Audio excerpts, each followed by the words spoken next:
In the book of Acts, an encounter happens on a deserted road stretching between Jerusalem and Gaza.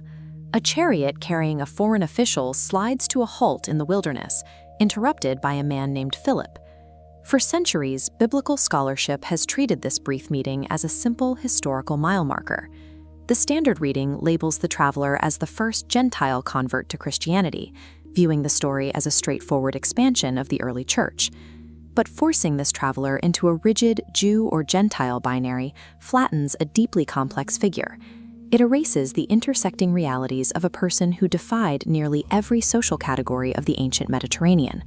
The text introduces him specifically as an Ethiopian eunuch.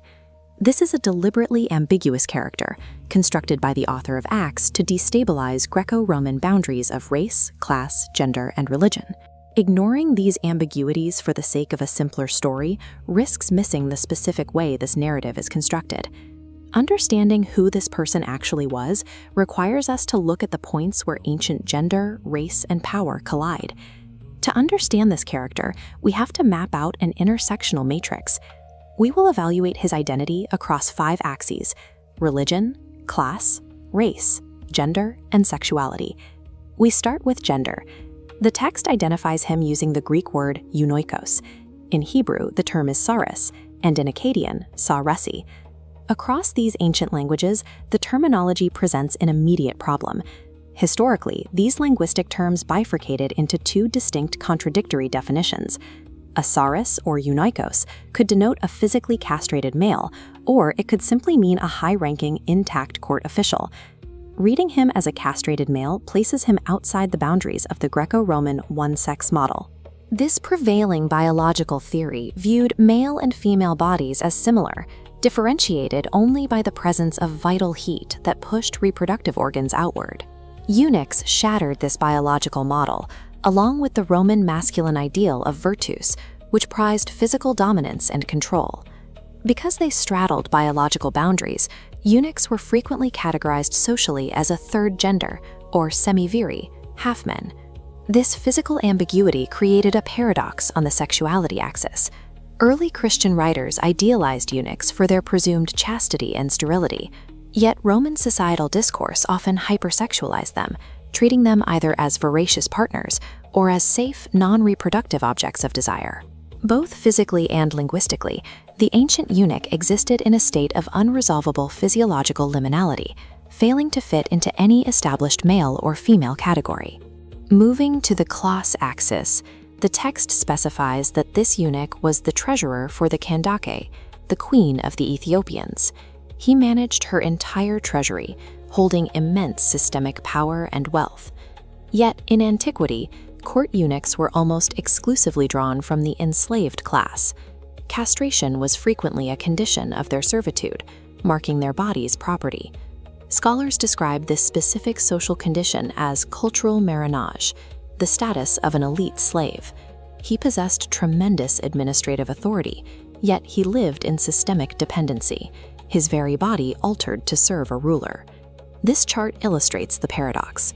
When plotted on the matrix, we see a massive spike on the metric for systemic wealth and influence, completely contrasted by a near-zero value on personal freedom.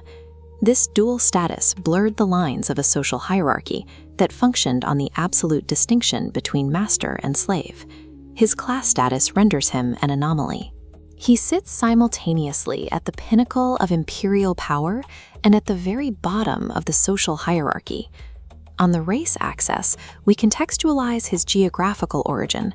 He comes from the kingdom of Kush, or Ethiopia, a highly advanced civilization known for its wealth, military strength, and towering Nubian pyramids. Ancient concepts of ethnicity did not map onto modern color prejudice. In the Greco-Roman world, Black Africans were often viewed with respect, recognized for their resources and military might. However, because of his physical condition, he was subjected to a specific process of racialization. Ancient writers stereotyped eunuchs with supposed Asiatic traits, labeling them inherently effeminate and slavish, regardless of their actual geographic origin. Later early church fathers further complicated this by weaponizing his race metaphorically. Figures like Ephraim the Syrian and Jerome equated his dark skin with sin or unbelief, framing his conversion as a spiritual purification or whitening. These layered prejudices surrounding his origin and physical condition set the stage for the final and perhaps most complex axis of his identity: religion. His foreign origin subjected him to a specific set of racialized stereotypes that only compounded the bodily marginalization he already experienced. The text tells us this high-ranking foreign official had traveled vast distances from Ethiopia to Jerusalem, specifically to worship.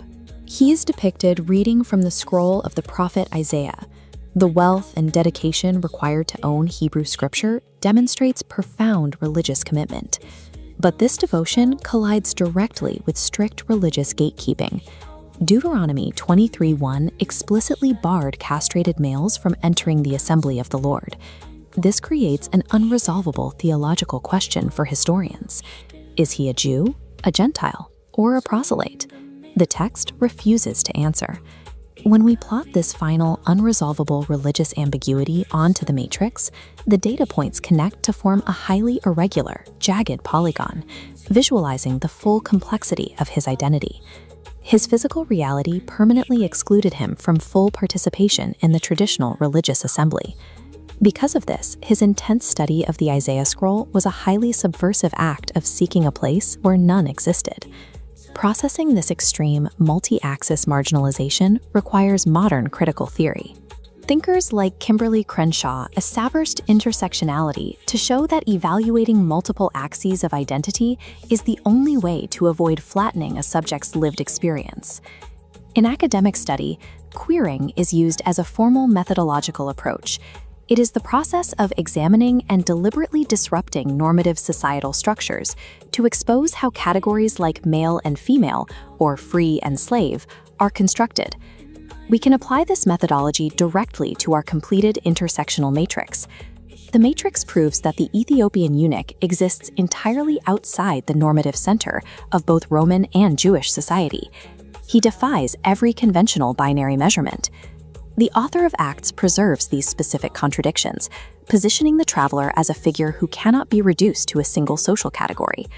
By centering this figure, the narrative forces its audience to confront the exact subjectivities that the Greco-Roman world actively tried to excise, ignore, or subordinate.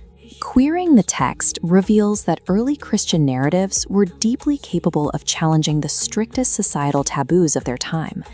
This is why the geographical setting of the text is so critical. The encounter happens on a desert road located between Jerusalem and Gaza. The wilderness serves as a space of liminality. It is a borderland, a transitional geography that exists completely free from imperial control or societal oversight. This wild, undefined space stands in stark contrast to the rigid, heavily gate-kept structures of the temple in Jerusalem that the eunuch just left behind. His baptism occurs in this specific, unpoliced geography rather than inside a city wall. The physical location mirrors his identity, an event happening outside the established boundaries of the world. The Ethiopian eunuch operates as the ultimate queering figure, a character who systematically defies every attempt at categorization.